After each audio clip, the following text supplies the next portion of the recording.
Bonjour tout le monde! Aujourd'hui, on va parler d'un comics qui était, il y a encore, on va dire, quelques années, un petit peu moins connu, et depuis quelques années est un peu plus connu. Bon, vous l'avez vu avec la vignette de la vidéo, aujourd'hui, on va parler d'Invincible. Il s'agit d'un comics qui a été publié chez l'éditeur Image Comics aux États-Unis. La série a commencé en décembre 2002 avant de se terminer en février 2018 et totalise 144 numéros, à savoir donc 144 chapitres. Les 10 chapitres sont condensés dans une édition de 25 numéros qui, je crois, n'existe plus du tout aujourd'hui parce qu'on a maintenant l'édition Perfect Ultimate qui compte 12 numéros. Et à chaque fois, il y a bien les 144 numéros originels de Invincible, donc à savoir les fameux issus. Le comics est scénarisé par Robert Kirkman et dessiné pendant les 7 premiers chapitres par Cory Walker, et du chapitre 8 jusqu'à quasiment la fin, c'est Ryan Otley. Il va vers la fin laisser sa place à Cory Walker, mais on en parlera dans la vidéo. Petit résumé. Mark Grayson est un adolescent normal, à l'exception du fait que son père, Nolan, est le super-héros le plus puissant de la planète. Peu de temps après son 17e anniversaire, Mark commence à développer ses propres pouvoirs et commence son apprentissage avec son père. Alors, avant de commencer, petite mise au point de c'est quoi exactement Invincible. Comme je le disais dans le résumé, c'est un comics écrit par Robert Kirkman, qui sera connu quelques années plus tard pour un petit comics de zombies nommé The Walking Dead. Dans des interviews et des post-fasts d'Invincible, Kirkman disait qu'il voulait écrire une histoire de super-héros moderne, qui ne soit pas limitée par les contraintes des comics mainstream comme Marvel ou DC. Son idée était de créer un univers riche et cohérent avec un héros qui évolue réellement au fil du temps, ce qui est rare dans les comics dits traditionnels. Il a d'abord écrit des one-shots comme Science Dog, où Invincible fait un caméo avant de proposer à Image Comics ce jeune héros avec un I sur le torse qui n'a rien d'invincible. L'auteur explique dans les post-fasts des premières intégrales, alors je le cite, « À cette époque, les séries se cassaient la gueule après quelques numéros. Le début de la série a fonctionné moyennement et passé le numéro 12, la série a eu du succès et les ventes ont progressé, pour arriver à une longévité de 15 ans et plus de 140 numéros. » Alors, avant de commencer à parler en long, en large et en travers d'Invincible, je vais vous faire une petite mise au point sur mon rapport avec ce comics. J'ai toujours connu plus ou moins le comics Invincible, enfin, plus, moins que plus, parce que, en fait, il faut savoir, je l'ai dit un petit peu avant, le comics est écrit par Robert Kirkman, à qui on doit The Walking Dead. Et en France, The Walking Dead, c'est édité par Delcourt. Et, il y a quelques années, mon frère a acheté, enfin a commencé à acheter les comics Walking Dead. On était aux 3/4 du comics à ce moment-là. Et donc, moi qui avais commencé à regarder la série télé, j'étais curieux de me dire, tiens, c'est quoi le matériau d'origine, matériau qui est beaucoup mieux que la série télé. Et à la fin de chacun des comics Walking Dead, il y avait des petites pubs avec du même dessinateur ou du même scénariste. Et le scénariste de Walking Dead, c'est Robert Kirkman, comme j'ai dit, qui est aussi le scénariste de Invincible. Et donc j'avais des pubs de ce comics Invincible, où les couvertures donnaient grave envie. Sauf qu'on était déjà à une petite quinzaine de comics Invincible. Et j'étais pas forcément serein de commencer un comics qui va peut-être pas me plaire. Les années ont passé, j'ai jamais réellement passé le cap de commencer à lire le comics Invincible, qui était resté dans un très lointain coin de mon cerveau, et est apparue la série d'animation Invincible sur Amazon Prime. Et ça a été une giga claque. Rassurez-vous, plus tard dans la vidéo, on va parler de la série d'animation parce que j'ai des choses à dire dessus. Je disais donc, j'ai plus ou moins découvert Invincible réellement avec la série d'animation sur Amazon Prime. Et je crois que c'est plus ou moins à la même époque que Delcourt a ressorti Invincible dans son édition intégrale en 12 volumes. Donc, j'ai sauté le pas après avoir vu l'intégrale de la saison 1.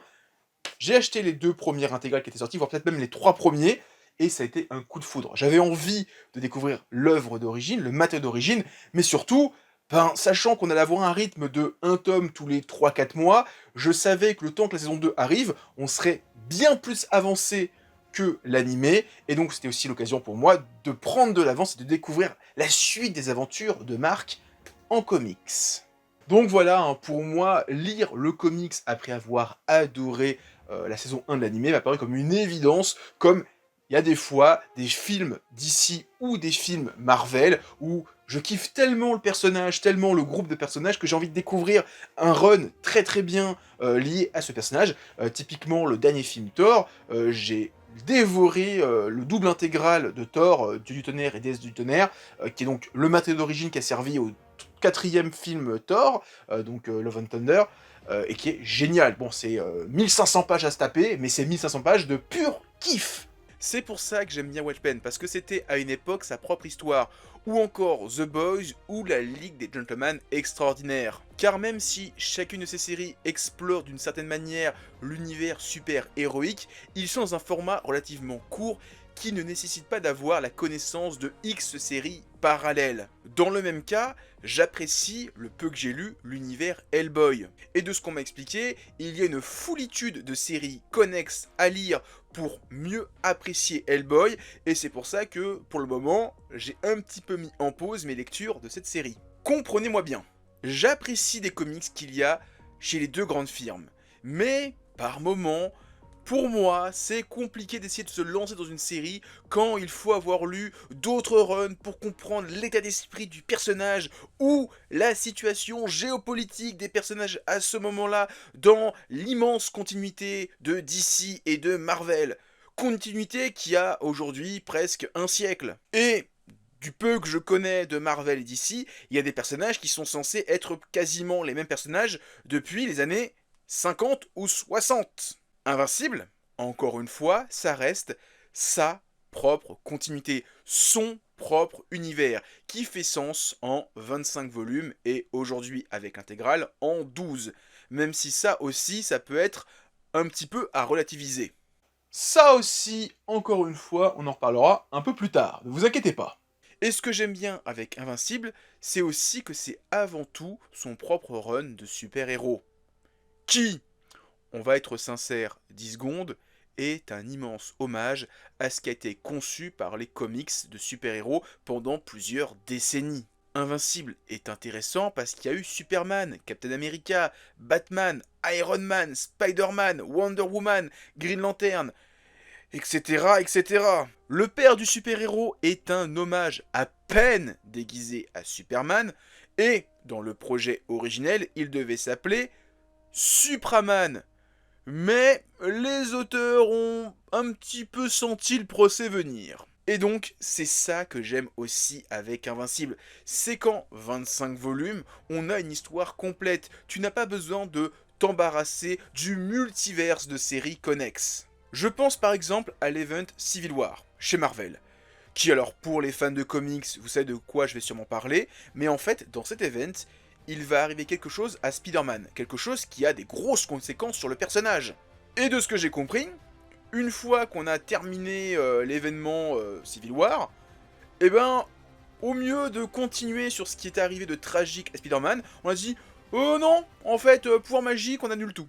Tout ça pour garder une forme de statu quo sur le fait que Peter Parker restera toujours une sorte d'éternel ado prépubère, et bah ça, c'est des choses qu'il n'y a pas dans Invincible. Dans Invincible, avec les 25 volumes et donc les 12 de l'intégrale, on a 15 ans de publication durant lesquels on va suivre quasiment l'intégralité de la vie de Mark.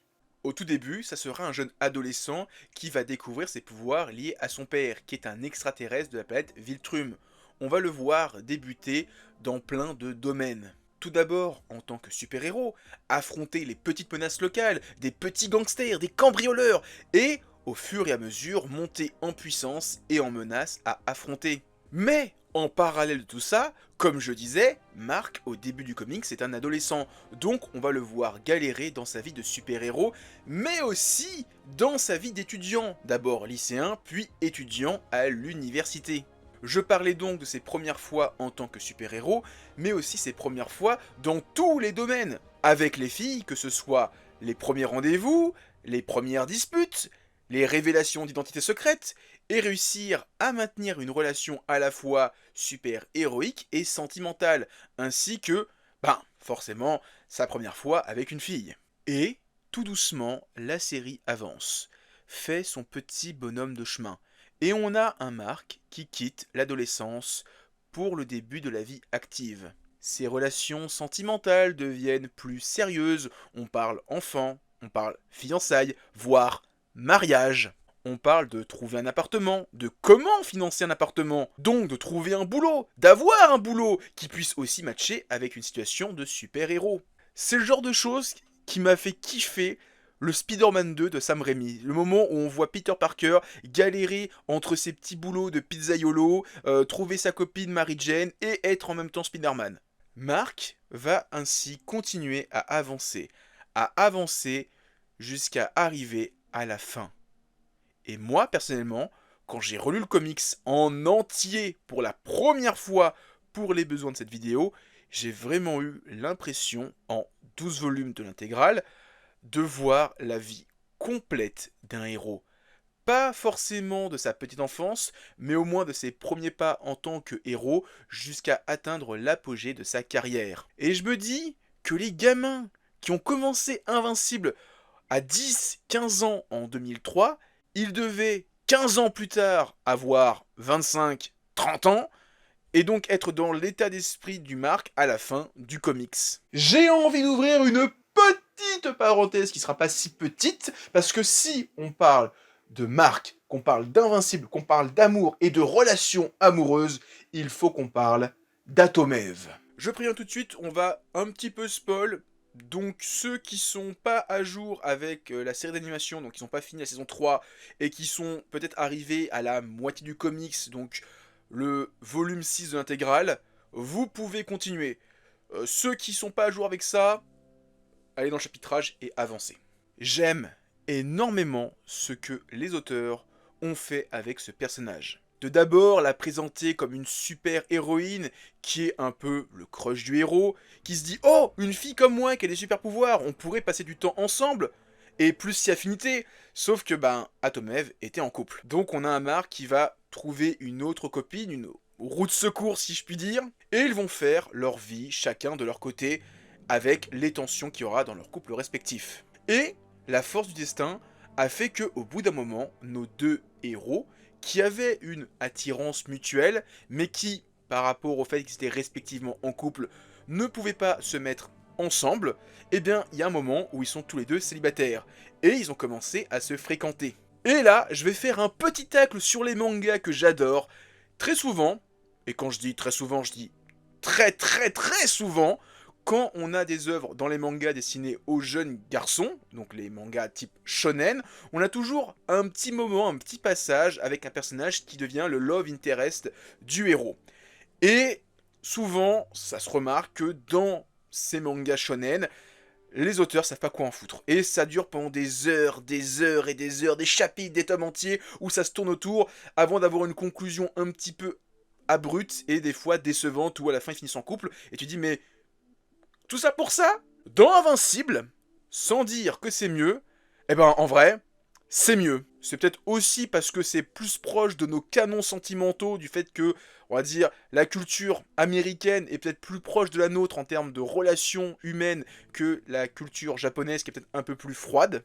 Parce que, je vais vous le dire, l'évolution de la relation amoureuse qu'il y a entre Mark et Samantha, elle est très bien. D'abord, c'est un petit crush. Ils sont officiellement en couple, avec tout ce que ça implique. J'adore notamment le passage où ils commencent à se fréquenter avec plus d'affinité, et que Mark veut cacher la relation à sa mère, mais elle a tout cramé et elle attend juste qu'il annonce officiellement qu'il est en couple avec Eve. Et cette relation d'adolescent ira beaucoup plus loin, mais pour ceux qui sont juste à jour avec l'anime, j'en dirai pas plus. Au-delà de ça, je trouve même que le personnage d'Atomev est à la fois bien écrit et pertinent, et c'est pas juste une demoiselle en détresse qui se fait enlever tous les 3-4 chapitres en attendant que le super-héros invincible vienne la délivrer d'une menace.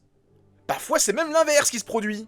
J'adore même les personnages qui gravitent autour de Atomev, notamment son père, qui a un passage où il parle avec Mark de la relation qu'il a avec sa fille, qu'en fait elle est plus vierge et que pour ça c'est une traînée. Il y a des gens qui n'aiment pas Atomev parce qu'elle a déjà eu une vie active avant de rencontrer Mark. Vous êtes comme le père de Samantha, vous êtes des déchets.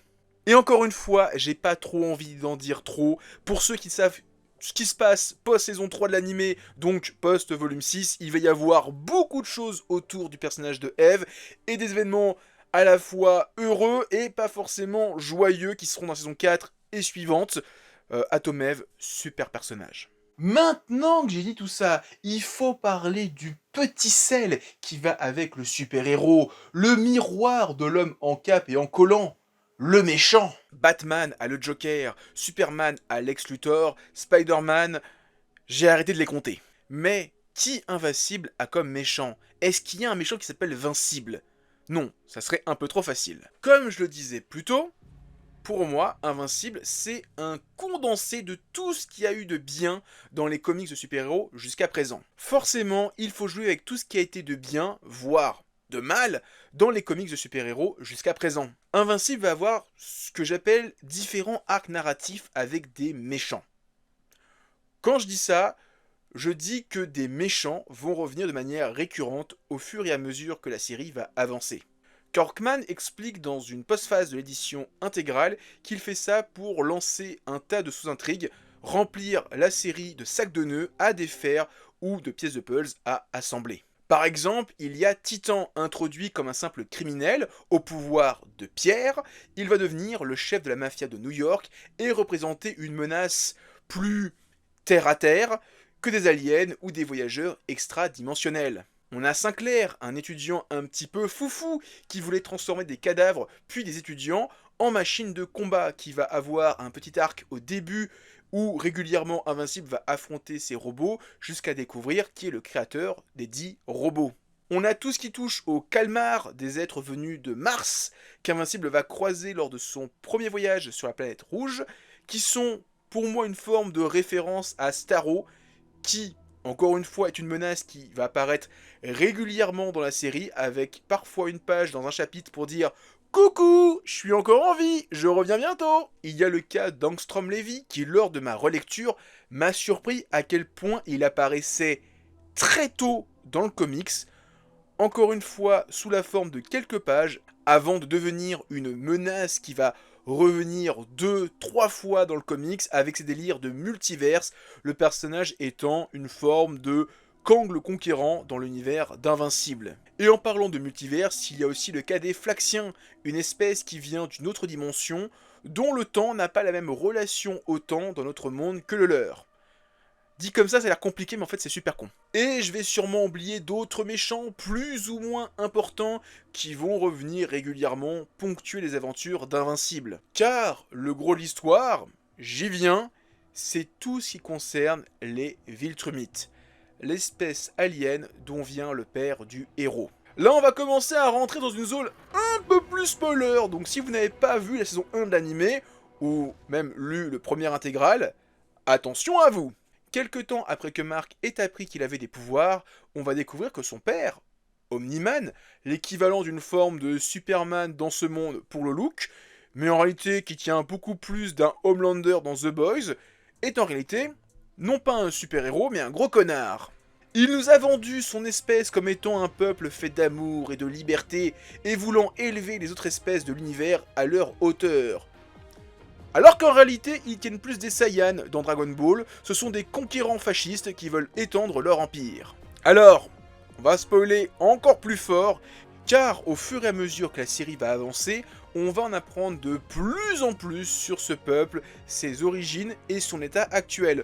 L'œuvre est ponctuée à de nombreuses reprises d'affrontements avec les différents soldats les plus importants de l'Empire, et l'affrontement final étant contre, tenez-vous bien, un Viltrumite. Je trouve que faire du père d'Invincible un alien venant d'une espèce de gros bourrin de l'espace moustachu qui ne pense qu'à tuer est une brillante idée. Car elle apporte avec elle une thématique qui va être très importante dans tout ce que va être le comics Invincible, c'est la notion de rédemption et de pardon. Encore une fois, je vais rentrer un peu plus dans le spoiler. Mais quand Invincible va découvrir la véritable identité de son père, celui-ci va quitter la Terre.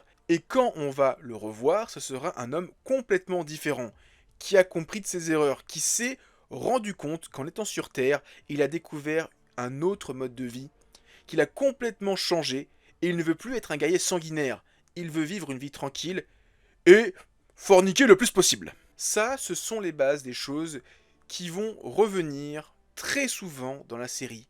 Cette frontière entre le bien et le mal, ainsi que la rédemption. Personnellement, il y a très peu de personnages dans le comics qui, du tome 1 au dernier tome, je me suis dit, ah, c'était vraiment un connard, un fils de pute fini, du tout premier volume jusqu'au tout dernier. J'ai des personnages, au début, tu les vois comme des gros enculés. Je pense par exemple à l'équivalent de Nick Fury ou d'Amanda Waller. Cécile, c'est une forme de super agent de la CIA ou du FBI qui n'hésite pas à faire des victimes si ça peut en sauver encore plus. Il y a une certaine froideur dans le personnage, quelque chose de très mécanique qui, avec le temps, va montrer un bon fond et qui fait ça pour un intérêt supérieur. Il y a Allen qui apparaît comme un alien sympathique, qui se lie d'amitié avec Invincible, mais plus le temps va passer et passer un volume, il va faire des choix qui sont personnellement détestables, puis redevenir quelqu'un de très sympathique. Je pense aussi au Grand Régent, si vous voyez de qui je veux parler. Au tout début, c'est un méga connard. Il y a quelques chapitres où vraiment ça devient le gros bro de Invincible, avant de redevenir, après quelques chapitres, un giga fils de pute. Je vais pas citer tous les personnages, mais vous avez saisi un petit peu l'idée. Être complètement méchant et être complètement gentil, c'est pas tout le temps le cas dans Invincible. Et en plus de ça, tout ça vient avec un autre thème, c'est le fait de vouloir faire le bien. Et il y a des personnages qui, en voulant faire le bien, ils font aussi du mal. Sans vouloir rentrer trop dans les détails, il y a un personnage vers la fin qui, en voulant apporter une sorte de paix mondiale, va quand même causer du tort à beaucoup de gens et devient une forme de giga tyran. Par exemple, dans la saison 3, on nous montre ça avec le personnage de l'Immortel qui, dans un futur alternatif, est devenu une sorte de méga protecteur de la planète Terre, mais en même temps est devenu un dictateur fasciste qui opprime son peuple. Même Cécile, qui, en voulant protéger la Terre et la planète Terre, va commettre par moments des méfaits. Mais encore une fois, pour lui, c'est pour l'intérêt supérieur du plus grand nombre. Maintenant, je vais commencer à parler des choses qui sont un petit peu le à côté d'Invincible. C'est la notion de multiverse. Vous savez, c'est le truc que j'apprécie pas trop chez DC et chez Marvel. Forcément, quand une série a du succès et que les éditeurs flairent le petit filon et disent « ça peut nous apporter du pognon », ils vont commencer à faire des séries annexes. Hellboy y a eu droit et Invincible aussi. Alors ici, je vais surtout parler des 4 séries qui sont sorties en France et vous donner rapidement mon avis dessus. Tout d'abord, on a Bright, dispo chez Delcourt avec un intégral, c'est sympathique, plutôt utile car le personnage de Bright va gagner en importance au fur et à mesure que la série va avancer. Il est surtout utile vers le début du comics car il se passe quelque chose dans la série Invincible dont on voit la conclusion dans la série Bright. Tech Jacket, alors techniquement il est antérieur à Invincible car sorti en 2002, mais c'est pas grave. Le personnage est mentionné brièvement au début de la série, fait un caméo dans la série Bright, et il prend un peu plus d'importance lors d'un gros événement dans l'intégrale 6, où on le voit affronter la menace qui frappe la Terre, et ensuite, dans l'intégrale 7, il va accompagner Invincible, donc si vous voulez en savoir plus sur ce personnage, allez lire ce comics. Wolfman, qui est très secondaire pour le coup dans l'univers d'Invincible, à tel point qu'il n'est même pas disponible chez Delcourt, mais chez Glénat. Le personnage apparaît pour la première fois dans le dernier volume de la série Bright, comme Tech Jacket, il fait un petit caméo. Le comics est intéressant si vous voulez en savoir plus sur ce super-héros homme loup-garou.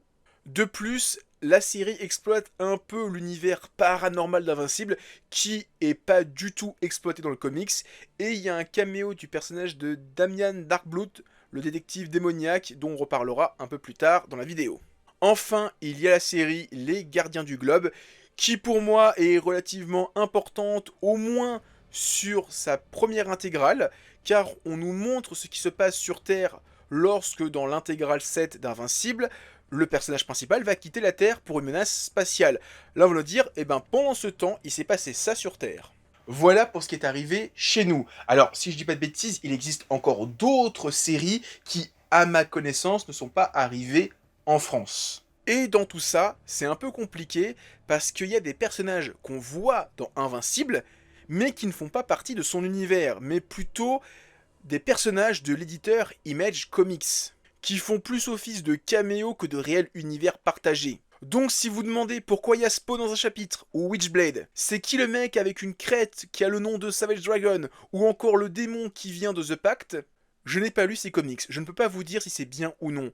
Mais en tout cas, dans la série Invincible, ils font plus office de caméo que de personnages réellement importants qui ont des conséquences sur l'œuvre. Ensuite, il y a des personnages qui sont plus ou moins écrits par le scénariste Kirkman. Je pense par exemple à la série Cap, qui met en avant des super-héros de seconde zone, qui sont régulièrement mentionnés sans avoir une importance très importante.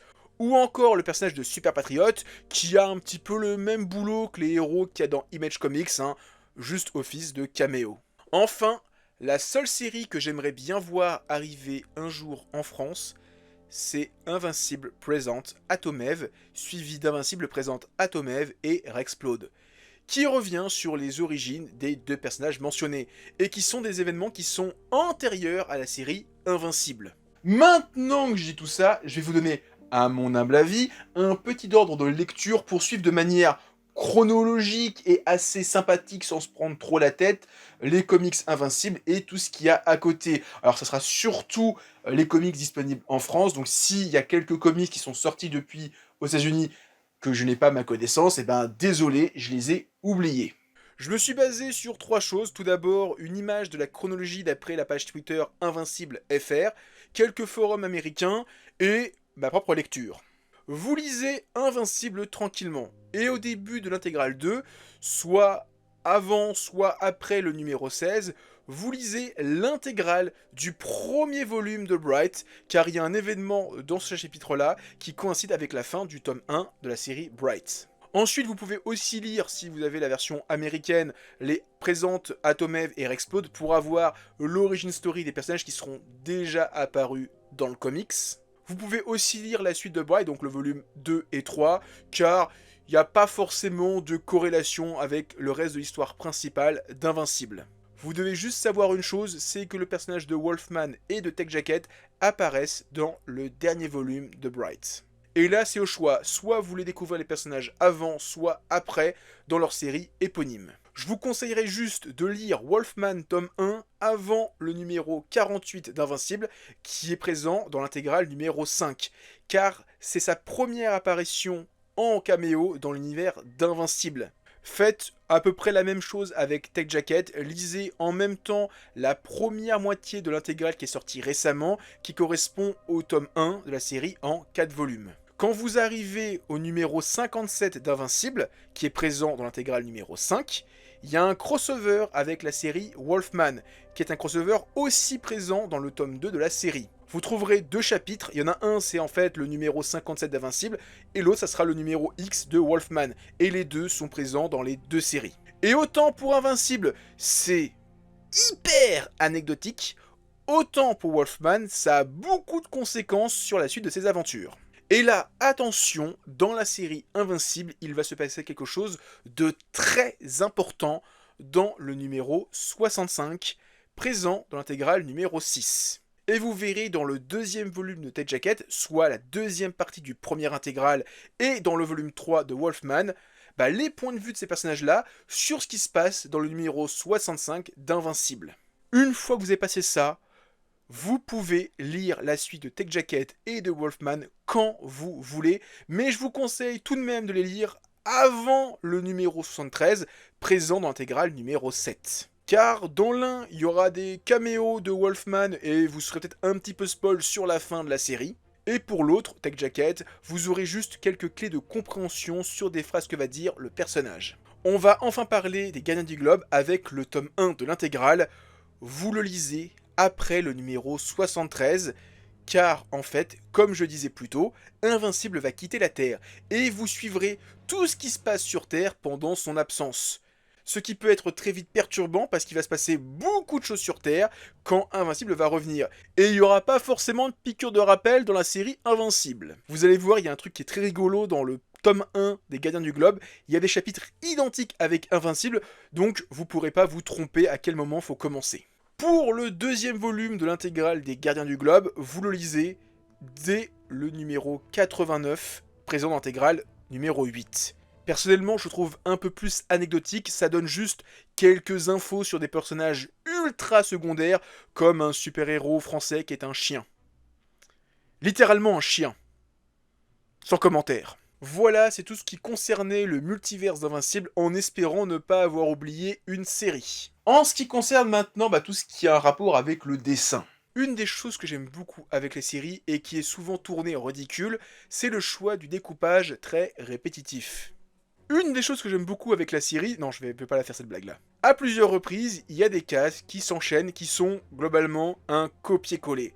Et l'auteur se défend dans un passage un peu méta, où Mark va rencontrer son auteur de comics préféré, où il lui fait ses griefs en disant que, littéralement, ses griefs c'est qu'il y a des cases qui sont répétitifs. Des griefs qu'il y a dans Invincible. Personnellement, je trouve que ça peut être un peu barbant d'avoir ces cases répétitives, mais des fois ça provoque un réel tempo comique qui me fait mourir de rire. Passage dont je vais parler dans quelques instants parce qu'il y aura quand même une petite parenthèse sur tout l'aspect comique qu'il y a dans ce comics.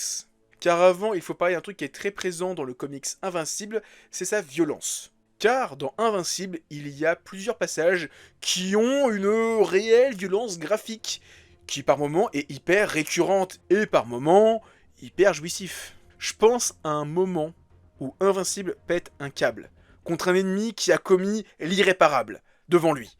Et tu as une double page où tu vois une succession de coups de boule avec une profusion de sang, où tu vois une succession de coups de boule avec une profusion de sang sur cette page. Enfin, cette double page qui est incroyable. Maintenant, en ce qui concerne les deux dessinateurs, je vais être très honnête.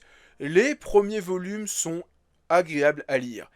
Et quand, à partir du 7e numéro, on passe de Cory Walker à Ryan Otley, il y a un petit temps d'adaptation à se faire car le dessinateur essaie de reproduire le style de son prédécesseur, mais au fur et à mesure qu'il s'approprie le comics, il va modifier son style et quand on regarde les premiers tomes d'Invincible, après avoir lu quasi l'intégralité du comics, ça pique un peu les yeux de revenir au début de l'œuvre. Pareil, à quasiment la toute fin du comics, le premier dessinateur revient, et il a tellement délaissé le style depuis longtemps que c'est beaucoup plus frappant de passer de Ryan Otley à Cory Walker que dans l'autre sens au début de la série. J'ai vu des gens dire que Cory Walker avait saccagé la fin d'Invincible.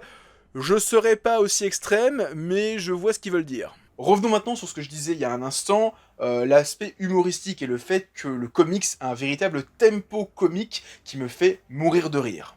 Comme je disais il y a quelques instants, le comics a un énorme tempo humoristique. La série joue beaucoup avec des blagues qui sont faites en plusieurs temps. Je pense par exemple à une des premières scènes du comics où quand Mark découvre ses pouvoirs, il lance un sac poubelle rempli de fast-food et plusieurs chapitres plus tard, ce sac poubelle tombe à Londres. C'est très drôle sur le coup de voir les conséquences d'une action, non pas immédiatement, mais 4-5 numéros plus tard, et quand on revient sur le fait que c'est une publication qui était mensuelle, il s'est en fait passé 4-5 mois pour les lecteurs originaux entre l'action et la conséquence. Il y a un autre exemple très tôt dans la série, avec l'immortel qui affronte un mec qui finit par balancer dans l'espace, et on retrouve son cadavre dans l'espace quelques chapitres plus tard. Encore une fois, action-réaction en décalé. Mais ce n'est pas tout. La série joue beaucoup sur l'humour de répétition. Reprenons notre histoire de sac poubelle. Quand Mark finit ses études et qu'il est diplômé du lycée, ils ont, vous savez, cette tradition aux États-Unis de balancer leur chapeau. Eh ben, Mark va faire la même chose, sauf que il va lancer son chapeau si haut qu'il va atterrir à Londres. Et on va apprendre que le sac poubelle est vénéré là-bas comme une divinité. Et on verra les conséquences de tout ça des dizaines de chapitres plus tard, où on va découvrir qu'il y a tout un culte qui a été construit autour du sac poubelle et du chapeau de Mark. C'est complètement débile. Pour rester là-dedans, il y a un passage qui pour moi me fait toujours mourir de rire, où en un moment, on suit le père d'Invincible, Nolan, qui va vivre quelque temps chez Allen, un cyclope, qui passe ses nuits à faire la bête à deux dos avec sa belle.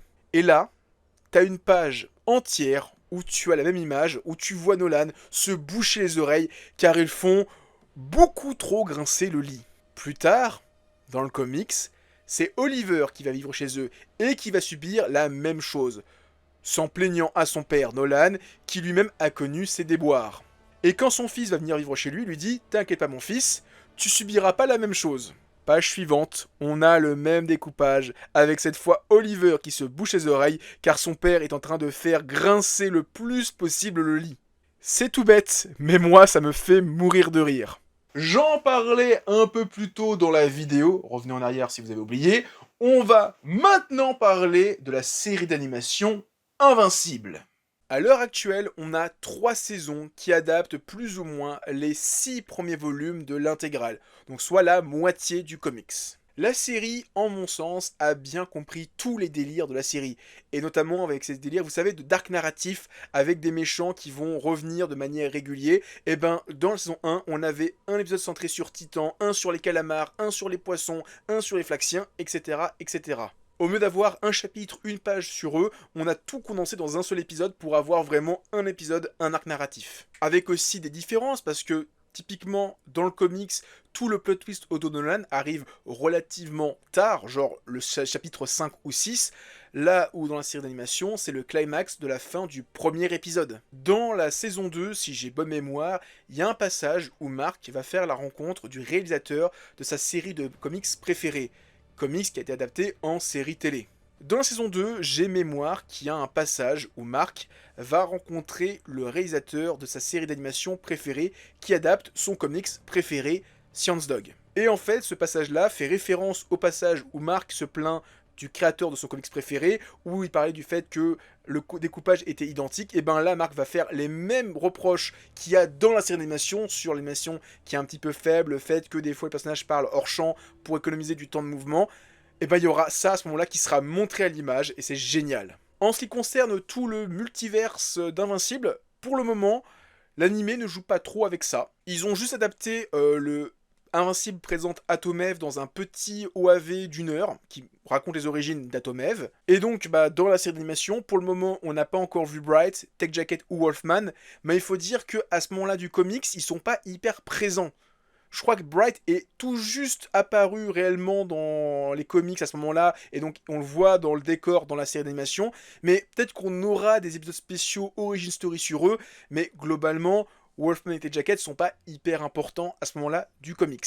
Un truc par contre que j'aime énormément, alors ça concerne la fin de la saison 3 et une scène post-générique, la série semble vouloir faire revenir un personnage hyper anecdotique de l'intégrale 1, je parle du démon enquêteur, Damian Darkblood. De ce que j'ai compris, le personnage devait être beaucoup plus important dans Invincible, mais en raison des problèmes de publication, il a été évincé.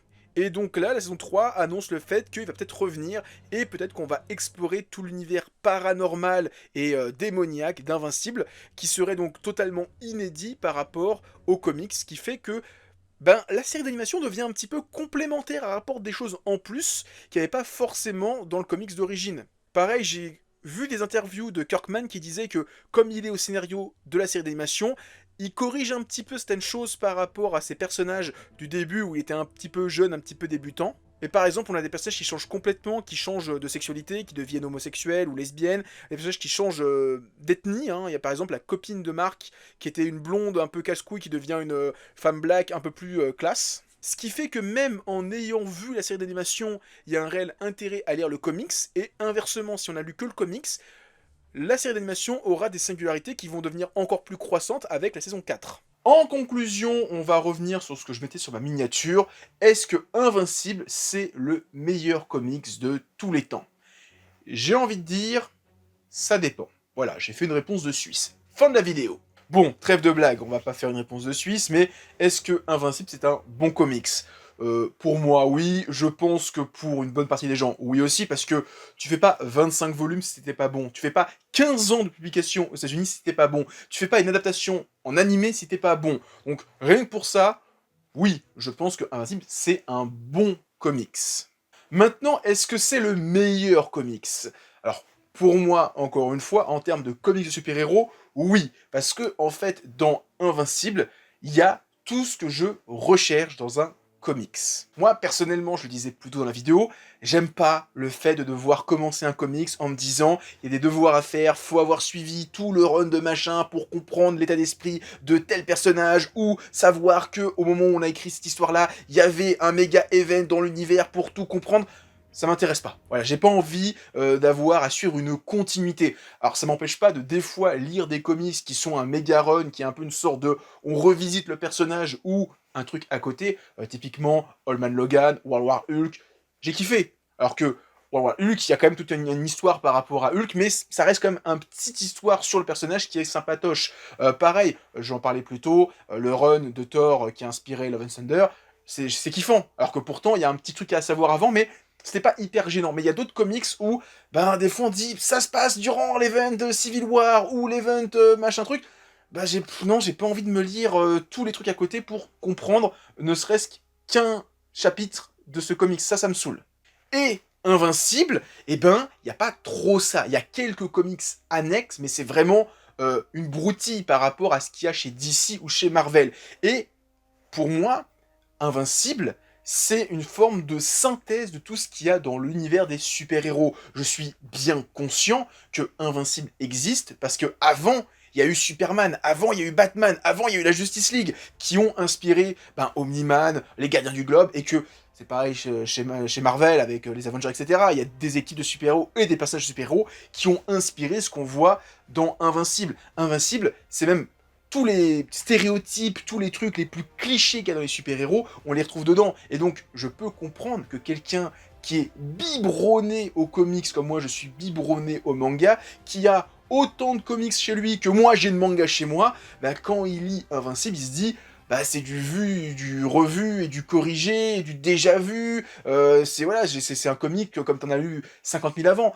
Mais moi, qui en ai pas lu des centaines, et ben j'ai vraiment l'impression de voir cette synthèse, tout le mieux du comics concentré dans les 12 intégrales de Invincible et les 25, hein, donc de la série normale, dans Invincible. Et moi, j'ai trouvé ça super kiffant. Donc, c'est aussi pour ça que pour moi, Invincible, c'est l'un des plus grands comics de super-héros parce que c'est un run complet, une histoire complète avec 4-5 séries annexes qui sont pas très grosses et pas hyper importantes.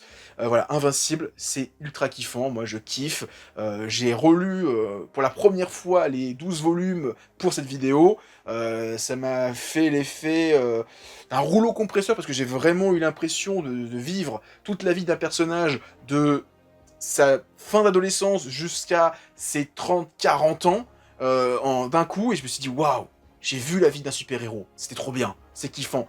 Et ça m'empêche pas de lire à côté d'autres comics de super-héros, parce que voilà, ça a été aussi une porte d'entrée pour découvrir d'autres trucs, et m'ouvrir un peu à d'autres comics. Et prochainement, j'aimerais bien me faire les Hellboy, mais Hellboy, c'est un peu comme Invincible, il y a le même effet, c'est son propre univers, mais il y a beaucoup plus de séries annexes, ce qui fait que ça me fait beaucoup plus peur de commencer Hellboy, parce que il y a l'histoire complète de Hellboy, mais après il y a tout ce qu'il y a autour, le BPRD, Hellboy en enfer, Hellboy avec BPRD, tous les personnages qu'il y a autour qui ont des rapports plus ou moins importants avec Hellboy. Ça m'effraie un petit peu, si c'est que je retarde tout doucement à chaque fois le début de ma lecture de Hellboy, parce que il y a beaucoup trop de trucs à lire. Invincible, un petit peu moins. Voilà, c'était ma vidéo. Voilà, c'était ma vidéo sur Invincible. J'espère que vous l'avez kiffé. Si c'est le cas, petit pouce bleu, laissez un commentaire, partagez, hein, vous connaissez la rengaine. Moi, je vous dis à plus. Et on se retrouvera pour Halloween, où on va parler de tentacules. Voilà, vous savez, en plus, hein, j'en ai parlé plusieurs fois en live. Hein. Vous savez qu'on va parler de Gutanabe, de tout ce qu'il a fait avec Lovecraft. Voilà, c'est pas un spoiler. Hein. J'espère que cette vidéo vous plaira. Et en tout cas, j'espère que cette vidéo vous a plu. Allez, on se dit à plus. Et comme d'habitude, hein, régulièrement en live. Allez, ciao tout le monde!